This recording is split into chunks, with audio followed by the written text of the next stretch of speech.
സർക്കാർ ജീവനക്കാരുടെയും മറ്റ് വ്യക്തികളുടെയും സ്വകാര്യ വിവരങ്ങൾ ദുരുപയോഗം ചെയ്തുവെന്ന ആരോപണത്തിൽ മുഖ്യമന്ത്രിയുടെ ഓഫീസിനെതിരായ ഹർജി ഇന്ന് ഹൈക്കോടതി പരിഗണിക്കും. സർക്കാർ ജീവനക്കാർ സ്പാർക്കിൽ നൽകിയ വിവരങ്ങളിൽ നിന്നും നിയമവിരുദ്ധമായി ഫോൺ നമ്പർ ശേഖരിച്ച് സർക്കാരിന്റെ നേട്ടങ്ങളുടെ പ്രചാരണത്തിനായി ഉപയോഗിച്ചുവെന്നാരോപിച്ച് 2 ഉദ്യോഗസ്ഥരാണ് കോടതിയെ സമീപിച്ചത്.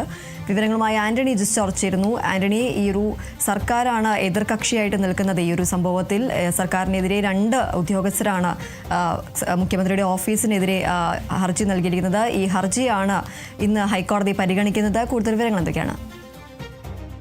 തീർച്ചയായും കഴിഞ്ഞ ദിവസങ്ങളാണ് ഈ ഹർജി സർക്കാർ മുഖ്യമന്ത്രിയുടെ ഓഫീസ്, മുഖ്യമന്ത്രി എന്നിവരെ എതിർകക്ഷികളാക്കിക്കൊണ്ട് ഹൈക്കോടതിയിൽ സമർപ്പിച്ചത്. 2 ഉദ്യോഗസ്ഥരാണ്. ഒരാൾ സെക്രട്ടേറിയറ്റിലെ ഉദ്യോഗസ്ഥരാണ്, മറ്റൊരാൾ മറ്റൊരിടത്തും ജോലി ചെയ്യുന്ന ആളാണ്. അങ്ങനെ 2 പേരാണ് ഈ ഹർജി നൽകിയിട്ടുള്ളത്. അതായത് ഈ ശമ്പളം നൽകുന്നതിനുള്ള സംസ്ഥാന സർക്കാരിൻ്റെ സോഫ്റ്റ്വെയർ ആയിട്ടുള്ള സർക്കാർ ജീവനക്കാർക്ക് ശമ്പളം നൽകുന്നതിന് സംസ്ഥാന സർക്കാരിൻ്റെ സോഫ്റ്റ്വെയർ ആയിട്ടുള്ള സ്പാർക്കിൽ അതിൽ ഈ ഉദ്യോഗസ്ഥരുടെ വ്യക്തിഗത വിവരങ്ങൾ, മൊബൈൽ ഫോൺ വിവരങ്ങളടക്കം നൽകിയിട്ടുണ്ട്. ഈ വിവരങ്ങൾ അത് സ്പാർക്കുമായി ബന്ധപ്പെട്ടുള്ള കാര്യങ്ങൾക്ക്, അതായത് ഈ ശമ്പളവുമായി ബന്ധപ്പെട്ട കാര്യങ്ങൾക്ക് മാത്രമാണ് ഉപയോഗിക്കാൻ കഴിയുക. അതെങ്ങനെ മുഖ്യമന്ത്രിയുടെ ഓഫീസിൽ ലഭിച്ചു എന്നുള്ളതാണ് പ്രധാനമായും ഉയരുന്ന ആരോപണം. ഈ നമ്പറുകളിലേക്ക് ഓരോരുത്തരുടെയും വ്യക്തിഗതമായ കാര്യങ്ങൾ പറഞ്ഞുകൊണ്ടാണ് ഈ ഓഫീസിൽ നിന്ന് മുഖ്യമന്ത്രിയുടെ പേരിൽ മെസ്സേജ് വന്നത്. അതിനെതിരെ പ്രതിപക്ഷം തന്നെയാണ് ഡേറ്റ ചോർച്ച എന്ന ആരോപണം ആദ്യം ഉയർത്തുന്നത്. അതായത് ഈ ഉദ്യോഗസ്ഥരുടെ വിവരങ്ങൾ, അതുപോലെ തന്നെ പെൻഷൻ വാങ്ങുന്നവരുടെ വിവരങ്ങൾ, അധ്യാപകരുടെ വിവരങ്ങൾ, അങ്ങനെ വിവിധ വിവരങ്ങൾ സർക്കാർ ചോർത്തി, മുഖ്യമന്ത്രിയുടെ ഓഫീസ് ചോർത്തി എന്നുള്ളതായിരുന്നു കഴിഞ്ഞ ദിവസങ്ങളിൽ ഉയർന്ന ഒരു ആരോപണം. ഏതായാലും അതിനെതിരെയാണ് കഴിഞ്ഞ ദിവസം ഈ 2 ഉദ്യോഗസ്ഥർ ഹൈക്കോടതിയെ സമീപിച്ചത്. ഹർജിക്കാരുടെ പ്രധാനപ്പെട്ട വാദം എന്ന് പറയുന്നത് അത് സ്വകാര്യതയുടെ ലംഘനമാണ് ഈ മുഖ്യമന്ത്രിയുടെ ഓഫീസ് ചെയ്തത് എന്നുള്ളതാണ്. കാരണം സുപ്രീം കോടതിയുടെ വിധിയുണ്ട്, ഈ ഡേറ്റ ആവശ്യങ്ങൾക്ക് ദുരുപയോഗം ചെയ്യരുത്, അത് സംരക്ഷിക്കണം. പക്ഷേ അതുണ്ടായിട്ടില്ല. അത് സ്വകാര്യതയുടെ ലംഘനമാണ്, സുപ്രീം കോടതി വിധിയുടെ ലംഘനമാണെന്നുള്ളതാണ് ഹർജിക്കാർ പ്രധാനമായും ചൂണ്ടിക്കാണിക്കുന്നത്. മാത്രമല്ല ഇതിനോടൊപ്പം തന്നെ ഈ സ്പാർക്കിൽ നൽകിയ വിവരങ്ങൾ സർക്കാർ മുഖ്യമന്ത്രിയുടെ ഓഫീസ് ദുരുപയോഗം ചെയ്തു എന്നുകൂടി ഹർജിക്കാർ ഉന്നയിക്കുകയും ചെയ്യുന്നുണ്ട്. ഏതായാലും നേരത്തെ തന്നെ ഇതിനെതിരെ കടുത്ത വിമർശനങ്ങൾ ഉയർന്നിരുന്നു. ഈ സർക്കാർ ഈ ഉദ്യോഗസ്ഥരുടെ വിവരങ്ങൾ തെരഞ്ഞെടുപ്പ് പ്രചാരണത്തിന് ഉപയോഗിക്കുകയാണ്, ഡേറ്റ ചോർച്ച, മുഖ്യമന്ത്രി തന്നെ ഡേറ്റ ചോർച്ച നടത്തി എന്നുള്ള ആരോപണം പ്രതിപക്ഷം ശക്തമായി ഉന്നയിക്കുകയും ചെയ്തിരുന്നു. ഏതായാലും അതിനിടയിലാണ് ഇപ്പോൾ ഈ ഹർജി ഇന്ന് ഹൈക്കോടതിയുടെ പരിഗണനയിലേക്ക് വരികയും ചെയ്യുന്നത്. ഏതായാലും ഇക്കാര്യത്തിൽ ഹൈക്കോടതിയുടെ നിലപാട്, നേരത്തെ ഹൈക്കോടതിയും ഈ ഡേറ്റ സംരക്ഷിക്കുന്നതുമായി ബന്ധപ്പെട്ടുള്ള മാർഗനിർദ്ദേശങ്ങൾ പറഞ്ഞിരുന്നു. ഏതായാലും ഇന്ന് ആ ഹർജി ഹൈക്കോടതിയുടെ പരിഗണനയിലേക്ക് വരികയാണ്. ഹൈക്കോടതിയുടെ ഇക്കാര്യത്തിലെ നിലപാട് ഏറെ പ്രധാനപ്പെട്ടതുമാണ്. ശരി, എന്തായാലും സർക്കാർ ജീവനക്കാരുടെയും മറ്റു വ്യക്തികളുടെയും സ്വകാര്യ വിവരങ്ങൾ ദുരുപയോഗം ചെയ്തുവെന്ന ആരോപണത്തിൽ മുഖ്യമന്ത്രിയുടെ ഓഫീസിനെതിരായ ഹർജിയാണ് ഇന്ന് ഹൈക്കോടതി പരിഗണിക്കുന്നത്. സർക്കാർ ജീവനക്കാർ സ്പാർക്കിൽ നൽകിയ വിവരങ്ങളിൽ നിന്നും നിയമവിരുദ്ധമായി ഫോൺ നമ്പർ ശേഖരിച്ച് സർക്കാരിന്റെ നേട്ടങ്ങളുടെ പ്രചാരണത്തിനായി ഉപയോഗിച്ചെന്നാരോപിച്ച് 2 ഉദ്യോഗസ്ഥരാണ് കോടതിയെ സമീപിച്ചിരിക്കുന്നത്. മുഖ്യമന്ത്രിയുടെ ഓഫീസും മുഖ്യമന്ത്രി അടക്കമാണ് എതിർകക്ഷികളായിട്ട് ഉള്ളത്. ഡാറ്റ ചോർച്ചയും സ്വകാര്യത ലംഘനവും ആരോപിച്ച് നൽകിയ ഹർജിയാണ് ഇന്ന് ഹൈക്കോടതി പരിഗണിക്കുന്നത്. സെക്രട്ടേറിയറ്റ് ജീവനക്കാരനായ അനിൽകുമാർ അടക്കമുള്ളവരാണ് ഹർജിക്കാരായിട്ടുള്ളത്. സ്പാർക്കിൽ ഔദ്യോഗിക ആവശ്യത്തിന് മാത്രമായി നൽകിയ ഫോൺ നമ്പർ ശേഖരിച്ചത് വ്യക്തികളുടെ അനുമതി ഇല്ലാതെയാണ് എന്നതാണ് പ്രധാനമായും ഉയരുന്ന വാദം എന്ന് പറയുന്നത്.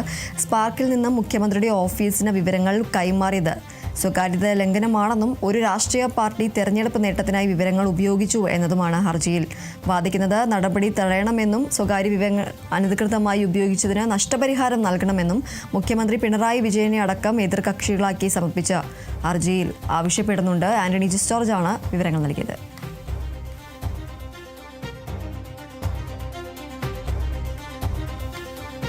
നവകേരള സർവേ റദ്ദാക്കിയ ഹൈക്കോടതി വിധിക്കെതിരെ സംസ്ഥാന സർക്കാർ നൽകിയ അപ്പീൽ സുപ്രീം കോടതി ഇന്ന് പരിഗണിക്കും. വിധി അടിയന്തരമായി സ്റ്റേ ചെയ്യണമെന്നാണ് സർക്കാരിന്റെ ആവശ്യം.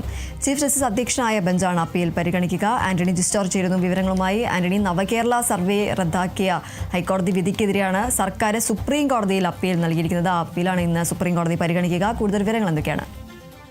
തീർച്ചയായും സംസ്ഥാന സർക്കാരിൻ്റെ നേട്ടങ്ങൾ, ക്ഷേമ പ്രവർത്തനങ്ങളൊക്കെ ജനങ്ങളിലേക്ക് എത്തിക്കാൻ ലക്ഷ്യമിട്ടാണ് സംസ്ഥാന സർക്കാർ മന്ത്രിസഭാ യോഗം നവകേരള സർവേക്ക് തുടക്കം കുറിച്ചത്. അതിൻ്റെ വോളണ്ടിയർമാരെ അടക്കം നിയോഗിച്ച് ജനങ്ങളിലേക്ക് നേരിട്ടെത്തി ഓരോരുത്തരിൽ നിന്നും വിവരങ്ങൾ ശേഖരിക്കുന്ന വിധത്തിലായിരുന്നു ആ പദ്ധതി വിഭാവനം ചെയ്തിരുന്നത്. അതിൻ്റെ പരിപാടികൾ തുടങ്ങുകയും ചെയ്തിരുന്നു. വോളണ്ടിയർമാർ വിവരങ്ങൾ ശേഖരിക്കുകയും ചെയ്തിരുന്നു. അതിനിടയിലാണ് സർക്കാരിന് കനത്ത തിരിച്ചടി നൽകിക്കൊണ്ട് ഹൈക്കോടതിയുടെ ഡിവിഷൻ ബെഞ്ച് ഈ നവകേരള സർവേ റദ്ദാക്കിയത്. ഇത് നിയമവിരുദ്ധമാണ് എന്ന് ചൂണ്ടിക്കാട്ടിയായിരുന്നു ഹൈക്കോടതി ഡിവിഷൻ ബെഞ്ചിൻ്റെ ഉത്തരവ് എന്ന് പറയുന്നത്. മാത്രമല്ല 20 കോടി രൂപയാണ് ഈ സർവേക്കായി സംസ്ഥാന സർക്കാർ അനുവദിച്ചത്. ഇത് നിയമവിരുദ്ധമാണ്. ഇത്തരത്തിൽ ധനാനുമതിയൊന്നുമില്ലാതെയാണ് ഈ ഫണ്ട് അനുവദിച്ചതെന്നുകൂടി എന്ന് ഡിവിഷൻ ബെഞ്ച് ചൂണ്ടിക്കാണിക്കുകയും ചെയ്തിരുന്നു. ഏതായാലും സംസ്ഥാന സർക്കാരിനെ സംബന്ധിച്ച് അത് വലിയ തിരിച്ചടി ആവുകയും ചെയ്തിരുന്നു. പ്രത്യേകിച്ച് തെരഞ്ഞെടുപ്പൊക്കെ അടുത്ത ഒരു ഘട്ടത്തിലാണ്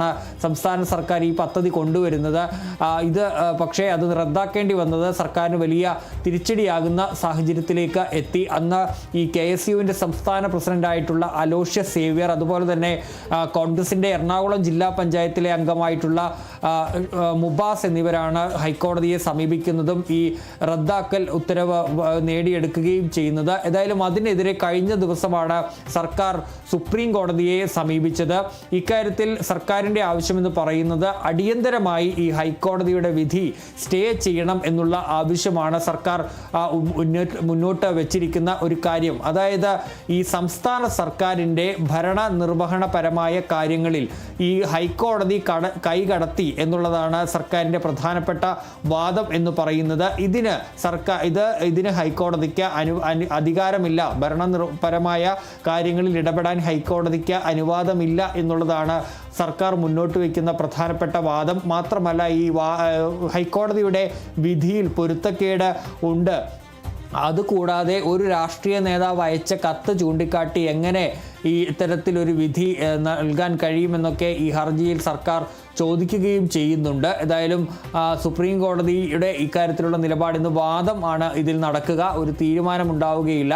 വാദം ഇതിൽ തുടങ്ങുകയാണ്. നേരത്തെ കഴിഞ്ഞ ദിവസം തന്നെ ഈ ഹർജി എത്രയും പെട്ടെന്ന് സുപ്രീം കോടതിയുടെ പരിഗണനയിലേക്ക് എത്തിക്കാനുള്ള ഒരു നീക്കം സർക്കാർ ആരംഭിച്ചിരുന്നു. ഏതായാലും അത് ഇന്നിപ്പോൾ സർക്കാരിൻ്റെ ഹർജി സുപ്രീം കോടതിയുടെ പരിഗണനയിലേക്ക് വരികയാണ്. അതോടൊപ്പം തന്നെ ഈ ഹർജി അപ്പീലിനെതിരെ ഒരു ചില തടസ്സ ഹർജികളും നൽകിയിട്ടുണ്ട്. അതായത് ഈ ഇത്തരത്തിൽ ഏതെങ്കിലും ഉത്തരവ് ഈ ഹർജിയിൽ പുറപ്പെടുവിക്കുകയാണെങ്കിൽ അത് തങ്ങളുടെ വാദം കൂടി കേട്ടുകൊണ്ടായിരിക്കണം എന്നുള്ളതാണ് ഈ ഹൈക്കോടതിയിലെ അടക്കം ഹർജിക്കാർ തടസ്സ ഹർജിയായി സുപ്രീം കോടതിയിൽ ഉന്നയിച്ചിട്ടുള്ളത്. ഏതായാലും ഇന്ന് ആ ഹർജിയും സുപ്രീം കോടതിയുടെ പരിഗണനയിലേക്ക് വരികയാണ്. അതിൽ ഇന്ന് വാദം നടക്കും.